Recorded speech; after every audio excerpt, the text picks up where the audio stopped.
दर्पण न्यूजच्या 5व्या वर्धापन दिनास हार्दिक शुभेच्छा।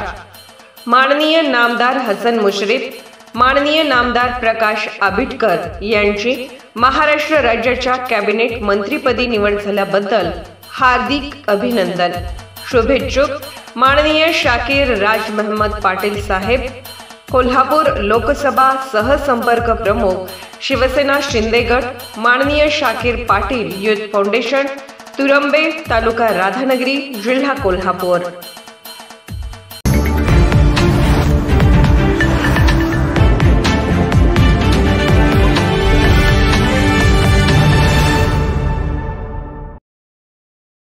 कोल्हापुरात रविवारी जहाजातली नोकरी संदर्भात करिअर मार्गदर्शनाचे आयोजन। Electro techno officer Balasaheb Patole यांची पत्रकार परिषदेत माहिती। आपल्या महाराष्ट्र राज्याला इतका विस्तीर्ण समुद्रकिनारा लाभलेला असतानाही आपल्या राज्यातील मुले आजही मर्चंट नेव्ही सारख्या सुंदर आणि विशेष विभागात अगदीच तुरळक प्रमाणात कार्यरत आहेत आणि हे सर्व योग्य वेळी योग्य माहिती नसल्याने घडत आहे। मराठी मुलांना योग्य ती माहिती मिळावी म्हणून मर्चंट नेव्ही जहाजातली नोकरी करिअर मार्गदर्शन कार्यक्रम आयोजित करण्यात आला आहे। येत्या रविवारी 12 जानेवारीला सकाळी 10 वाजता शाहू स्मारक भवन येथील मिनी सभागृहात मार्गदर्शनपर व्याख्यान आयोजित करण्यात आले आहे। यात जी माहिती देत आहे त्याचा फायदा मराठी बांधवांना व्हावा हाच एकमेव उद्देश आहे, असे इलेक्ट्रो टेक्नो ऑफिसर चे लाईन शिपिंग कंपनीचे बाळासाहेब पाटोळे यांनी पत्रकार परिषदेत बोलताना दिले। पाटोळे म्हणाले, या क्षेत्रात उत्तर भारतीय मुले ज्यांनी आयुष्यात कधी समुद्र पाहिलेला नसतो त्यांनी हा भाग जवळपास काबीज केलाय आणि आपण ज्यांच्याकडे इतका विस्तीर्ण असा समुद्र किनारा आहे ते मात्र या नोकरीपासून वंचित राहिले आहेत आणि याला कारण म्हणजे योग्य माहिती सहज उपलब्ध नसणे। मराठी टक्का या विभागात वाढलाच पाहिजे। गरजू व मर्चंट नेव्हीची आवड असणाऱ्या विद्यार्थ्यांना ही माहिती पोहोचवणे हाच या कार्यक्रमाचा मूळ उद्देश आहे। गेली 28 वर्षे आपण या क्षेत्रात कार्यरत आहे। मराठी तरुणांची संख्या यात कमी दिसल्याने त्यांना या क्षेत्रात आणण्यासाठी अशा प्रकारे मार्गदर्शनपर व्याख्यान देत असल्याचे बाळासाहेब पाटोळे यांनी सांगितले।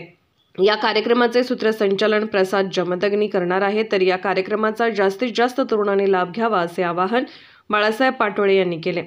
या पत्रकार परिषदेला गांधीनगरचे लोकनियुक्त सरपंच संदीप पाटोळे उपस्थित होते। कोल्हापूरहून दर्पण न्यूजसाठी अनिल पाटील।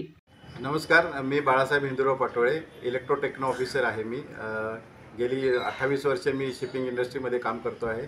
तर आपला मराठी टक्का या मर्चंट नेव्ही क्षेत्रात वाढावा यासाठी how to join merchant navy हा सेमिनार येत्या रविवारी 12 जानेवारी रोजी शाहू स्मारक भवन येथील मिनी हॉलमध्ये पहिल्या मजल्यावर आयोजित केला आहे। रविवारी सकाळी 10:30 वाजता मराठी मुलांनी याचा लाभ घ्यावा आणि या क्षेत्रातील मराठी टक्का वाढावा म्हणून आपण हा जो काही प्रयत्न करतोय त्याचा सर्वांनी लाभ घ्यावा आणि कार्यक्रमाला हजर राहावे ही मी आज आवाहन करत आहे। फायदा काय होणार आहे तरुण पिढीला? मर्चंट नेव्ही क्षेत्रात गेल्यानंतर तुम्ही इंटरनॅशनल लेवलवरती काम करू शकता, 5 आकडी पगार मिळवू शकता, तुमचं राहणीमान उंचावू शकता आणि इंटरनॅशनल लेवलवरती फिरल्यानंतर तुमचे विचार प्रगल्भ होऊ शकतात, तुम्ही स्वतःला डेव्हलप करू शकता, आपल्या कुटुंबाला डेव्हलप करू शकता आणि ही अतिशय चांगली संधी आहे। याचा प्रत्येक तरुणाने मराठी तरुणाने लाभ घेणं जरुरी आहे ही माझी इच्छा आहे। क्वालिफिकेशन काय लागणार? या क्षेत्रात काम करण्यासाठी आपल्याला 10वी पासून आपल्या ग्रॅज्युएशन झालेली मुलंसुद्धा चालू शकतात। यासाठी सायन्स हा विषय कंपल्सरी आहे, सायन्स आणि मॅथ्स असणं जरुरी आहे। 10वी नंतरही तुम्ही कामगार म्हणून क्रू म्हणून या क्षेत्रात येऊ शकता। 12वी नंतर BSc नॉटिकल सायन्स आणि मरीन इंजिनिअरिंग करूनही या क्षेत्रात तुम्ही इंजिनियर आणि नेव्हिगेशन ऑफिसर बनू शकता। सामान्य विद्यार्थ्यांना परवडण्याजोगा हा उपक्रम आहे का? सामान्य विद्यार्थ्यांना परवडण्याजोगा आहे असं म्हणणं थोडं धारचाचं होईल, पण ते जी कोर्सची फी आहे जी लाखोमध्ये असते, जर तुमच्यात स्पार्क असेल आणि तुम्ही रँक मिळवू शकत असाल तर बऱ्याचशा शिपिंग कंपनीज तुम्हाला स्पॉन्सरशिप देऊन तुमचा शिक्षणाचा खर्च उचलतात आणि नोकरीची संधीही देतात। त्याच्यामुळे जर आपल्यात तशी हिंमत असेल, आपल्यात ते टॅलेंट असेल तर तुम्ही अर्थातच हा कोर्स 0 रुपयामध्ये करू शकता। निर्भीड बेधडक बातमीसाठी दर्पण न्यूज चॅनलला लाईक करा, शेअर करा, सबस्क्राइब करा। मुख्य संपादक अभिजित रांजणे, दर्पण न्यूज।